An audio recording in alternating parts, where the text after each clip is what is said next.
타임 건작동 말씀 묵상. 안녕하세요. 나무계 홍성경 목사입니다. 오늘은 하나님을 경외하는 자의 비범성이라는 제목으로 잠언 28장 1절에서 18절 말씀을 함께 나누도록 하겠습니다. 어느새 잠언 묵상이 끝이 보이기 시작합니다. 잠언 묵상이 쉽지는 않으셨죠? 같은 말이 계속 반복되고 그 말이 그 말 같고 모두 좋은 말씀이긴 거는 알겠는데 맥락을 잡기도 어렵고 그냥 한 절 한 절 있는 대로 읽어도 될 것 같기도 하고 또 다른 깊은 뜻이 있는 것 같기도 하고 아마 묵상이 쉽지 않으셨을 겁니다. 여러분, 잠언은 지혜서입니다. 잠언이 내내 말하는 지혜는 하나님을 경외하는 것입니다. 잠언이 말하는 의인은 하나님을 경외하는 의인이고 잠언이 말하는 선인은 하나님을 경외하는 선인입니다. 잠언이 말하는 악인, 어리석은 자, 미련한 자는 모두 하나님을 경외하지 않는 자들에 대한 또 다른 표현입니다. 잠언이 말하는 부지런함은 하나님을 경외하는 일에 부지런한 것이고 잠언이 말하는 게으름은 하나님을 경외하는 일에 게으른 것입니다. 잠언을 그냥 자기계발서 읽듯이 혹은 자녀 양육서를 읽듯이 일반 교훈서를 읽듯이 뭐 그렇게 읽으셔도 크게 무리는 없겠지만 그렇게 읽어도 우리에게 주는 유익이 있지만 여러분, 하나님의 말씀이 거기서 멈출 리가 없습니다. 잠언의 핵심 줄기는 하나님 경외입니다.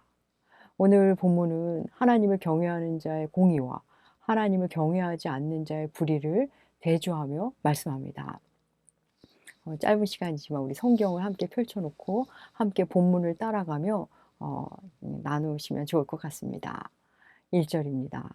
악인은 쫓아오는 자가 없어도 도망하나 의인은 사자같이 담대하리라. 여러분, 하나님을 경외하지 않는 악인은 쫓아오는 자가 없어도 도망하며 삽니다. 하나님에 대한 믿음이 없는 자는 늘 쫓기듯한 삶을 삽니다. 2절, 나라는 죄가 있으면 주관자가 많아도 명철과 지식 있는 사람으로 말미암아 장구하게 되느니라. 여러분, 하나님을 경외하지 않는 악인들이 나라를 다스리면 통치자가 자꾸 바뀝니다. 3절, 가난한 자를 학대하는 가난한 자는 곡식을 남기지 아니하는 포구 같으니라. 하나님을 경외하지 않는 악인은 자신도 가난하면서 또 다른 가난한 자에게 포악하게 행합니다. 4절, 율법을 버린 자는 악인을 칭찬하나 율법을 지키는 자는 악인을 대적하느니라. 여러분, 하나님의 율법을 버린 자들은 자기들끼리 서로 칭찬하며 삽니다. 6절, 6절에서는 다 읽지 않고 넘어가겠습니다. 6절은 부유하면서도 죄를 범하는 악인들, 9절에서는 그러한 악인들이 기도를 한다 해도 그들의 기도가 가증하다고 하십니다. 13절에서는 죄를 숨긴 채 의로운 척하는 자, 그리고 15절에서는 가난한 백성을 압제하는 악한 관원에 대해서, 그리고 16절에서는 무지한 치리자에 대해서 언급하는데 이는 모두 하나님을 경외하지 않는 사람들입니다. 사랑하는 여러분, 하나님을 경외하지 않는 자는 부유하면 부유한 대로 죄를 범하고 가난하면 가난한 대로 또 죄를 범합니다. 하나님을 경외하지 않는 악인은 혼자 있을 때도 문제고 지도자가 되어도 문제입니다.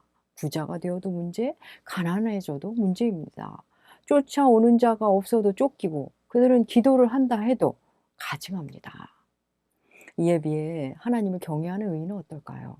1절, 사자같이 담대합니다. 2절, 그들이 지도자가 되면 나라가 장구합니다. 안정됩니다. 4절, 악인을 알아보고 악을 대적합니다. 6절, 그들은 가난해도 성실합니다. 11절, 그들은 또한 가난해도 가난에 갇혀서 함몰되어서 자기를 잊고 사는 게 아니라 자기를 살필 줄도 압니다. 또 13절, 죄를 드러내고 자복해도 은혜를 입습니다. 여러분, 하나님을 경외하는 의인은 가난해도 의롭게 살고 부해도 의롭게 삽니다. 홀로 있어도 또 함께 있어도 지도자가 되어도 또 지배를 당하는 자리에 있어도 의롭게 삽니다. 하나님을 경외하는 자와 그렇지 않은 자의 삶의 태도에 대해 그들의 선택이 이렇게 다른 이유에 대해 오늘 본문 5절을 한마디로 말씀합니다. 5절, 악인은 정의를 깨닫지 못하나 여호와를 찾는 자는 모든 것을 깨닫느니라. 그렇습니다. 하나님의 율법을 떠난 악인은 정의와 공의를 깨닫지 못하고 하나님을 찾는 의인은 하나님의 정의를 깨달아 합니다. 사랑하는 여러분, 하나님을 경외하지 않는 사람은 모든 상황과 조건이 핑계가 됩니다. 돈이 많으면 많아서, 적으면 또 적어서, 인정을 받으면 또 인정받아서, 인정받지 못하면 인정받지 못해서, 시간이 많으면 많은 대로, 시간이 부족하면 부족한 대로 그 모든 것이 구실이 되어 하나님과 멀어집니다. 하나님을 경외하는 사람은 모든 상황과 조건 속에서 하나님을 만납니다. 힘들면 힘든 대로, 무시당하면 무시당하는 대로, 불편하면 불편한 대로 하나님을 찾습니다. 돈이 많으면 많은 대로 나누고 힘을 가지면 그 힘으로 약자를 돌봅니다. 그렇게 하나님을 찾고 하나님의 인도하심에 따라 삽니다. 여러분, 사도 바울은 감옥 안에서 빌립보서를 감옥 밖의 사람들을 향해 썼습니다. 기쁨의 서신이라고 말하는 그 빌립보서에서 그는 이렇게 말합니다. 빌립보서 4장 11절에서 13절 말씀, 하나님의 말씀을 제가 읽겠습니다. 내가 궁핍함으로 말하는 것이 아니니라. 어떠한 형편에서든지 나는 자족하기를 배웠노니 나는 비천에 처할 줄도 알고 풍부에 처할 줄도 알아. 모든 일, 곧 배부름과 배고픔과 풍부와 궁핍에도 처할 줄 아는 일체의 비결을 배웠노라. 내게 능력 주시는 자 안에서 내가 모든 것을 할 수 있느니라. 아멘.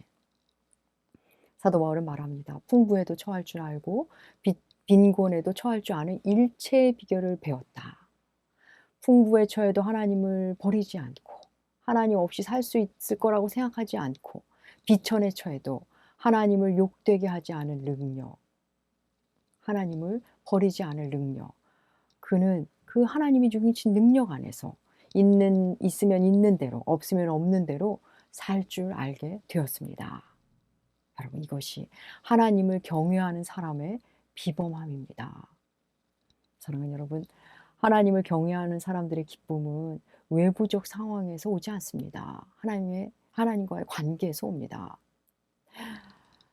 물론 이렇게 말하는 저도 그 풍부와 빈곤을 여전히 뛰어넘지 못하고 삽니다. 하지만 그렇게 되리라고 저는 기대합니다. 물론 저를 보면 과연 그렇게 될까 싶지만 우리 주 예수께서 그렇게 저를 만들어 가시리라 믿습니다. 여전히 형편없지만 그래도 예전보다 조금씩 나아지고는 있는 것 같습니다. 사랑하는 권작동 교우 여러분, 하나님을 경외하면 세상이 흉내내지 못할 비범함을 주께서 우리에게 주십니다. 세상이 흉내내지 못할 비범성 우리가 갖게 됩니다. 오늘 하루가 시작되었습니다. 오늘 하루 삶의 기준을 하나님 사랑, 이웃 사랑에 두시고 주께서 주시는 그 비범성을 체득하는 또 한 날이 되시기를 주님의 이름으로 축복합니다. 감사합니다.